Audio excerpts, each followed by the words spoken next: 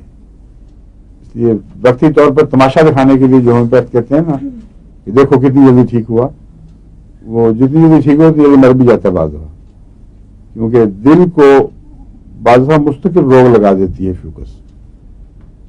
شاذ کے طور پر ڈاکٹری نگرانی میں احتیاط کے ساتھ بے شک استعمال کریں جبکہ موٹاپا قابو نہ آ رہا ہو, ورنہ موٹاپے کی بہت ساری دوائیں ایسی ہیں جو کامیاب ہیں, اور ان میں گریفائٹس بھی ہے. اور کون کون سی دوائیں ہیں؟ کلکیریا کارب خاص قسم کا موٹاپا ہے, اور پیٹ بڑا ہوا, سر پہ پسینہ, سر بڑا ہوا اس پہ پسینہ زیادہ, ٹپکل کلکیریا کا پیشنٹ ہو, میدا بریک ڈاؤن ہو, ایسڈ زیادہ پیدا ہوتا ہو. لیکن اور دوائیں کون سی ہیں موٹاپے کی؟ جی پسٹیلا بھی ٹھیک ہے, مگر اب وقت ختم ہو گیا, پھر صحیح انشاءاللہ. ہاں جی. ایک خاتون نے پوچھا کہ انہوں نے فائٹولاتو بیری کی چند ڈوسز لی ہیں تو ان کے چہرے پہ بہت دانے نکلنے لگے, حالانکہ وہ کہتی ہے کہ ٹین ایج میں بھی نہیں سے کبھی نکلے. اچھی وہ شکر کرنے نکلا ہے.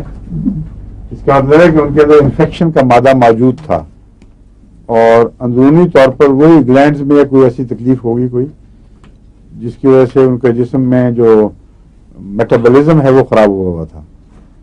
جب میٹابولزم ٹھیک ہوگا تو ریڈ لیول نارمل ہوتے ہیں, اور اسکن کے اوپر ان ذرات کا جو پھوڑے بناتے ہیں ان کا باہر نکلنا اور پسٹولز بن جانا کوئی بعید بات نہیں, کوئی نقصان نہیں ہے. ٹھیک ہے, نہیں یہی لیں, فائٹولا کا کھاتے رہیں. اگر مہینہ بھر لینے کے باوجود بیماری بڑھتی رہے اور کم نہ ہو پھر سلیشیا کی ضرورت پیش آئے گی, وہ بھی 30 میں. ٹھیک ہے, اچھا السلام علیکم, خدا حافظ.